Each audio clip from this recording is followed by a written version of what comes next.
Speaker. आखिरी मोड़ जो मुनाल को आदमी आता है, हेयर पिन मोड़, वहां पे आके गाड़ी ने पीछे से इनको फिर हिट किया, आर्मर्ड कार ने, एक आर्मर्ड जीप ने। उसके बाद आगे एक दूसरी हेड ऑन गाड़ी आती है, उसने हिट करने की कोशिश की, उधर से बचे। आगे जाते हैं तो मुनाल के करीब 2 डंपर ट्रक जो हैं उन्होंने खड़ी की हुए हैं। इतना गैप था कि इन्होंने उसके बीच में से गाड़ी निकाल दी। मौजूद था ये वहां से निकले हैं। आगे खारदार तारें और सीमेंट के बड़े ब्लॉक लगे हुए हैं, उसके ऊपर से गए, इनको चारों टायर गाड़ी के बर्स्ट हो गए।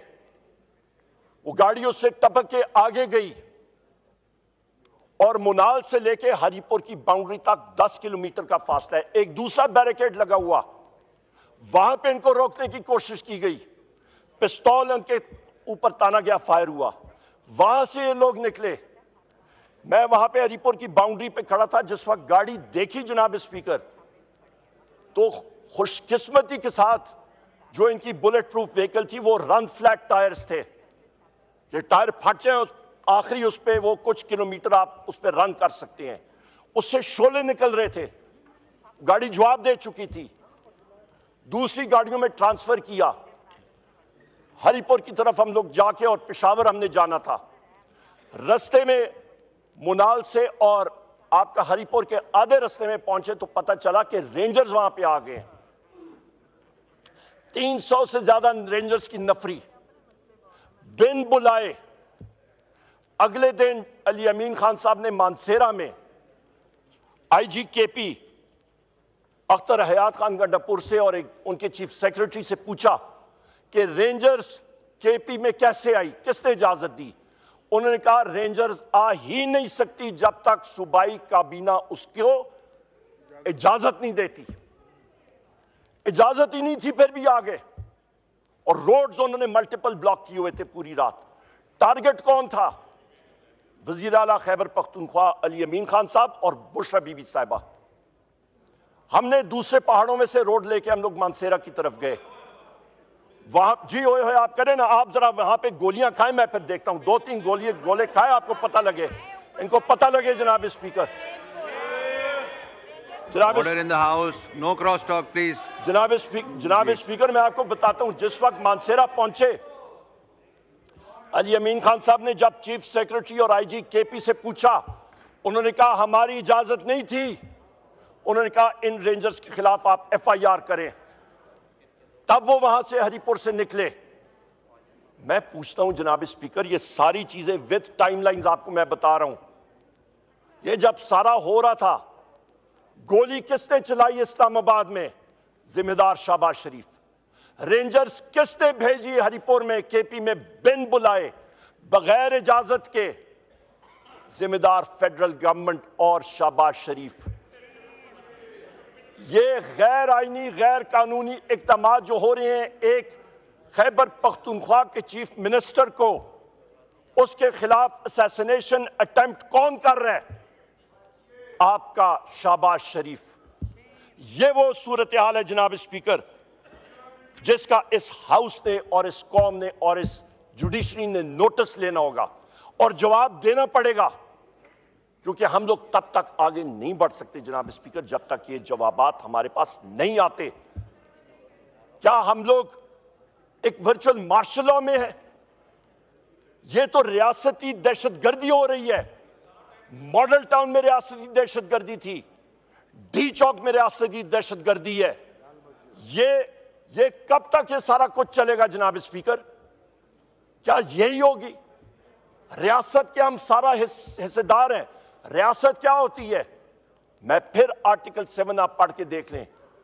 आर्टिकल 7 में आईन पाकिस्तान में वाज़े लिखा है, रियासत होती है मजलिस शूरा, जिसमें ये ऑगस्ट हाउस नेशनल असेंबली और हमारी सेनेट शामिल है, जिसमें फेडरल गवर्नमेंट शामिल है, जिसमें सूबाई हुकूमत शामिल है, सूबाई असम्बलियाँ शामिल हैं, जिसमें वो इदारे जो कि टैक्स नाफिज कर सकते हैं। बाकी सब के सब उनके मातहत रियासत के औजार हैं। वो अपने आप को रियासत नहीं कह सकते हैं, वो रियासत के औजार हैं जनाब स्पीकर। जब रियासत का एक फर्द रियासत के दूसरे फरीकैन पे हमला आवर हो, जिस वक्त प्राइम मिनिस्टर जो फॉर्म 47 का प्राइम मिनिस्टर है वो उठ के इसने तो सीट नहीं अपनी जीती, यहां पे मेंबरान जो हाउस है ये तो इनकम्प्लीट है। ये जब एक चीफ मिनिस्टर और एक छोटे सूबे के चीफ मिनिस्टर और एक हसास सूबे के चीफ मिनिस्टर पे असैसिनेशन अटेम्प्ट करता है जनाब स्पीकर, फिर वहां पे डेमोक्रेसी नाम की कोई चीज नहीं रहती। जनाब स्पीकर, इससे पहले भी मैं आपको बता दूं, जिस वक्त हम लोग हजारा मोटरवे पे आ रहे थे, मैं वहां पे खड़ा था, टीयर गैस शेलिंग शदीद हो रही थी, वाज़े तौर पे टारगेट हुआ, एक टीयर गैस का राउंड आके छाती में लगा, दूसरा यहां पे गले पे आके लगा। इसका भी इंशाअल्लाह ताला हम लोग पर्चे करेंगे और इनके वुज़रा पे और इसके शहबाज शरीफ के ऊपर करेंगे और इनके एहलकारों पे इंशाअल्लाह ताला पर्चे होंगे। जनाब स्पीकर, यहां पे आप आवे का आवा या बिगड़ा हुआ है, मैं आपको उनकी जिंदा मिसालें बताता हूं। मेरे 4 मुलाजमीन और 2 गाड़ियां, अभी इसकी मिसाल मैं आपको देता हूं। हरिपुर के अंदर से उनको उठा लिया जाता है और मुलाजमीन को 3 दिन बाद सेक्रेटेरिएट थाना इस्लामाबाद में उनके ऊपर पर्चा होता है। 2 गाड़ियां, 1 लाख रुपए नकदी, ड्राइवर्स लाइसेंस, चेकबुक्स, ये गायब अभी तक। मैंने उसी वक्त दूसरे दिन एप्लीकेशन दी इन साथियों को और अपनी गाड़ियों को बरामद करने की। एप्लीकेशन मैंने दी डीपीओ हरिपुर को कि एफआईआर आईजी इस्लामाबाद अली नासिर रिजवी के खिलाफ, उसके डीआईजी और एसपी के खिलाफ करें, क्योंकि उन्होंने मेरे लोगों को वहां पे गैर कानूनी तौर पे हरिपुर में से जाके अगवा किया और वो प्रूफ भी मेरे पास मौजूद है।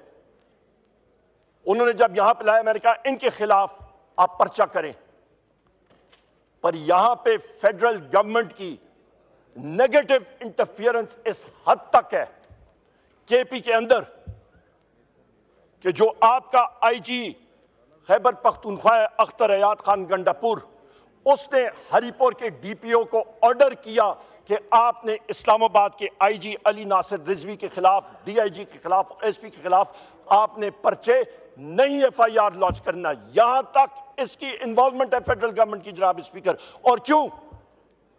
क्योंकि आईजी केपी को अपनी नौकरी पक्की करनी है। वो देख रहा है कि उसको कहीं पे अच्छी जगह पे ट्रांसफर आगे मिले या रिटायरमेंट के बाद उसको एडजस्ट किया जाए। इन चीजों को हम लोग कंडेम करते हैं जनाब स्पीकर। जी, ये वीडियो ना बनाएं, ये हाउस में कुछ रूल्स और प्रोसीजर्स हैं, प्लीज। जनाब स्पीकर, इस पे आपकी तवज्जो चाहता हूं जनाब स्पीकर। जनाब स्पीकर, अल्हम्दुलिल्लाह रब्बुल इज्जत के हुक्म के साथ वसीला वजीर आजम इमरान खान साहब बने के इस हाउस में भारी अक्सरियत के साथ हम सारे यहाँ पे इलेक्ट होके आए हैं। मैं अपने वजीर आजम इमरान खान साहब का मशकूर हूँ, इन साथियों का मशकूर हूँ जिन्होंने बैसियत leader of the opposition elect किया। जनाब स्पीकर, अडयाला जेल हम लोग जाते हैं, leader of the opposition in the senate, Sunni Ittehad council के हमारे चेयरमैन साहिबजादा हामिद रजा साहब, हमारे leader of the opposition Punjab assembly, बजाते मैं खुद, हम लोग हमारे स्पीकर असद कैसर साहब आज यहाँ पे मौजूद नहीं है, वो हम लोग वहाँ पे अडयाला जेल में पिछले महीने जाते हैं जनाब स्पीकर। पिछले महीने वज़ीर आज़म इमरान खान साहब से मुलाकात करने के लिए, और कोर्ट ऑर्डर्ड मुलाकात, 3 बजे का टाइम, 5 लोग अडयाला जेल के सामने खड़े हैं। पुलिस आती है, चौकी वाली उन्होंने हाथ से पकड़े, वो कहते हैं जी आप सेक्शन 144 की खिलाफ वर्जी कर रहे हैं। ये कोई मजाक है? ये कोई मजाक राक प्रोग्राम बनाया हुआ है? वो उठा के अंदर बंद करते हैं और कहते हैं जी हमें हुक्म जो है वो ऊपर से आया है। वो ऊपर जरा डिफाइन कर दें, वो कौन सा ऊपर है? वो कौन है ऊपर? शहबाज शरीफ है, XYZ है, कौन है ऊपर? 4-5 घंटे वहां पे हमें बिठाई रखा जनाब स्पीकर, और कहा कि जी हम लोग मजबूर है, हमें मालूम है हम गलती में है। वहां पे मैंने जो ASI गाड़ी मेरी फ्लैग कार लेके अंदर लेके जा रहा था, माफिया मांग रहा था, कह रहा था कि जी यहां पे इंटेलिजेंस वालों का हुक्म है, खुद हमें बता रहा है, ये गवाह है मेरे साथ। ये एक आवे का आवा बिगड़ा हुआ है जनाब स्पीकर। उसके बाद 5 दिसंबर 2024, आज होगी ये 10 तारीख, 4 दिन पहले, यहां पे अहमद चट्टा साहब मौजूद होंगे, यहां वो बैठे हैं, ये राय साहब, हम लोग सारे उधर ही थे। हम लोग उधर से निकल रहे हैं, पंजाब पुलिस की जो अडयाला चौकी में 3 SHO सामने आए, उन्होंने कहा जी आप जरा आ जाएं, आपकी बेलें चेक करनी है। कोर्ट से, अदालतों से हमारे पास बेलें मौजूद। हमने कहा ये देखें, मैं हंस पड़ा, मैंने कहा जी चेक कर लें, तसल्ली कर लें अपनी। उन्होंने जनाब बेल पढ़ी, व्हाट्सएप लिए, आगे पीछे जिधर भेजना था भेजा। SP आया, उसने फरोला। मैंने कहा इसकी ट्रांसलेशन कर लो, ये कोई गुरमुखी में नहीं लिखा, आजकल को गूगल ट्रांसलेटर है, वो आपको गुरमुखी भी ट्रांसलेट करके 1 सेकंड में दे देता है। पर नहीं, वहां पे उनका ये मकसद था कि इलेक्टेड लोगों को वहां पे ज़दकोप करें, तस्लील करें। रात को 10:30 बजे उन्होंने खुद, वो SHOs हमें कहते हैं, उसका नाम मैं बता देता हूं, एतजाज उसका नाम था, एक का नाम तैयब था और एक और SHO था, मैं उसका नाम भूल रहा हूं। इन्होंने कहा जी कि हम मजबूर हैं, आपको मुख्तलिफ पर्चों में हमने डालना है। अटक के पर्चे में डाल दिया, फैसलाबाद में डाल दिया, सियालकोट में डाल दिया, मुख्तलिफ जगहों में। चले ठीक है, हमने कहा यार फिर आर करो या पार करो, फिजिकल हमें फिर थाने ले चलो। पर नहीं, कोर्ट, क्योंकि ATC anti terrorist court Rawalpindi ने नोटिस लिया, हम लोग वहां पे गए। जनाब स्पीकर, वहां पे जज साहब ने कहा अगले दिन सुबह आए। अगले दिन सुबह पेश होते हैं तो पुलिस को वो कहते हैं ये तुमने किया क्या है? Illegal confinement members of parliament की। जनाब स्पीकर, आपने वैसे डिप्टी स्पीकर, स्पीकर है सादिक साहब ने, आप लोगों ने इस हाउस का ऑनर जो है वो अपहोल्ड करना है। ये पंजाब है या ये कोई पक्के के डाकू यहां पे लगे हुए हैं? कच्चे के डाकू इनसे कंट्रोल नहीं होते हैं, और यहां पे ये पक्के के डाकू आके जो है इन्होंने पूरा निजाम आवे का आवा बिगड़ाया हुआ है। मुस्बत चीज इनसे हो नहीं रही, मईशत का बेड़ा गर्क किया हुआ। फाइनेंस कमेटी में मैंने जिस वक्त क्वेश्चंस पूछे, जवाब उनके पास था नहीं। मईशत का ये बड़ा खुश है कि जी रेमिटेंसेस ज्यादा हो रही हो। भाई उसका ड्रिल डाउन तो करो, जरा अक्ल इस्तेमाल करो। रेमिटेंसेस इसलिए ज्यादा हो रही हैं क्योंकि वजीर आजम इमरान खान साहब ने वो रोशन डिजिटल अकाउंट बनाया था, FATF कराया था, जिसके जरिए बैंकिंग चैनल्स के जरिए पैसे आ रहे हैं। और इस वक्त इंडस्ट्री आपकी ठप है। लोग अपना चूल्हा जलाने के लिए बाहर से अपने रिश्तेदारों से पैसे मंगवा रहे हैं। जनाब स्पीकर, रूट कॉज पे जाया करें। Economy is dead, large scale manufacturing dead है। ये वो हालात और वाकयात है जनाब स्पीकर। और उल्टा ये खुश हो रहे हैं कि जी महंगाई कम हो रही है। आ जाए मेरे साथ, आ जाए जनाब स्पीकर। किसी रेडी वाले से पूछे, किसी दुकानदार से पूछते हैं, इन साथियों से पूछते हैं, यहां पे आप सार्जेंट एट आर्म्स से पूछते हैं, सेक्रेटरी साहिबान से पूछते हैं, इन यहां पे आप अपने साथियों से पूछ लें कि महंगाई कम हुई है या ज्यादा हुई है, ये आपको बता देंगे। चुप करके उनसे पूछ लीजिएगा, आपको कान में बता देंगे। महंगाई कमर तोड़ महंगाई है। पर इनको क्या लगे, इनके तो सब कुछ बाहर, इनको क्या लगे, गरीबों को इनको परवाह नहीं। इनको क्या लगे, इनको तो एक चीज आती है कि ऑर्डर करें कि लोगों को गोली मारें।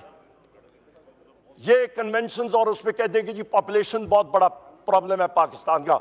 इनको एक ही तरीका कार मिला है कि गोलियां मार के पॉपुलेशन कंट्रोल करना। इनको सिर्फ यही तरीका कार मिला है दुनिया में। जनाब स्पीकर, ये हकायक हैं, इससे आदमी आंखें इधर उधर नहीं कर सकता। जनाब स्पीकर,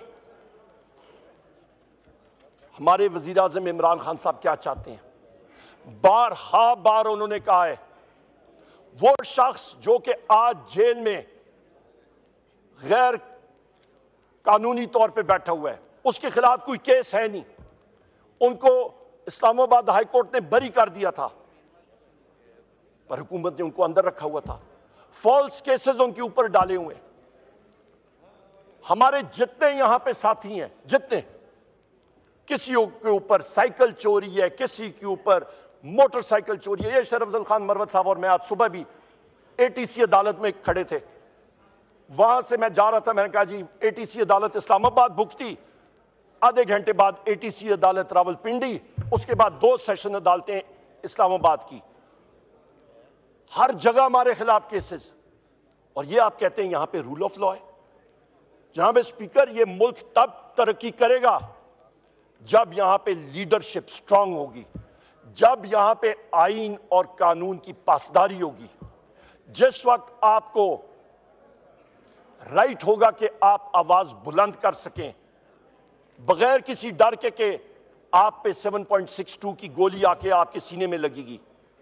ये लोग कहते हैं कि जी हमें ये बताएं कि कितने लोग शहीद हुए। मैं आपको बताता हूं, 12 हमारे साथी शहीद कंफर्म्ड, उनके जनाजों के फोटोग्राफ्स, उनकी मैतों के चेहरे मुबारक के फोटोग्राफ्स, उनकी तदफीन के फोटोग्राफ्स और वीडियोस हमने चलाई है। शेख वकास अकरम साहब थे और मैं था, हमने पेशावर में वो वीडियोस चलाई।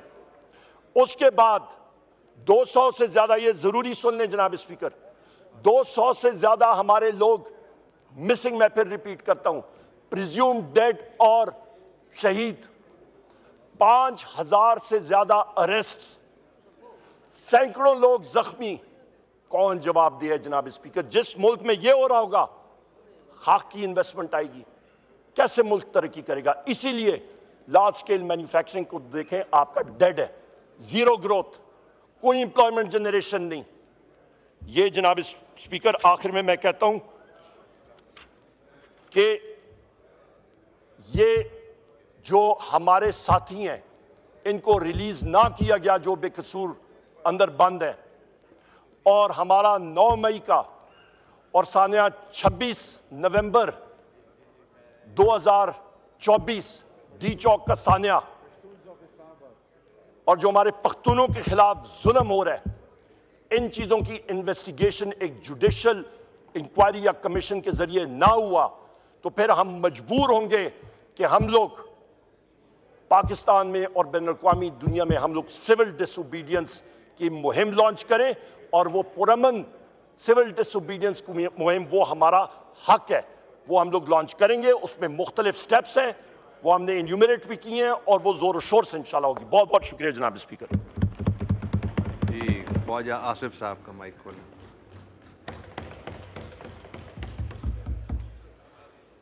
शुक्रिया जनाब डिप्टी स्पीकर।